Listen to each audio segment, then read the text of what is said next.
আসসালামু আলাইকুম, সবাই কেমন আছেন? ভালো আছেন? এ ভাই কন্টেন্ট মনিটেশন পাইছে। পাওয়ার পরে ওনার কন্টেন্ট মনিটেশনটা লই গেছে ফেসবুক কোম্পানি। এখন উনি আমাকে দেখে বলল, ভাই আমি কন্টেন্ট মনিটেশন পাইছি, আমার মনিটেশনটা লই গেছে ভাই। এখন আপনার মনিটেশনটা আপনি কিভাবে ধরে রাখছেন? এখন আমি বলতেছি, প্রতিদিন আমি 3টা ভিডিও দিই, 2টা ভিডিও দিই, ছবি 4টা করে দিই। আপনি ভাই প্রতিদিন কি দিতেন প্রতিদিন? আমি প্রত্যেকদিন ভিডিও দিতাম, এরপর দিয়ে ছবিও ছাড়তাম, করতাম। সবকিছু ঠিক আছে, কিন্তু হয়তো মানে ভিউ বা অন্য কোনো কারণে হয়তো মনিটাইজেশনটা লই গেছে। এখন এই ভাইটা মনিটেশনটা পাইবার জন্য সবাই একটু দোয়া করবেন। এই ভাইটা যেন মনিটেশনটা ফিরে পায়, উনি যেন আল্লাহ ওনাকে সফলতা দেয়।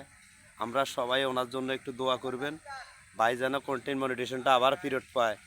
আলহামদুলিল্লাহ।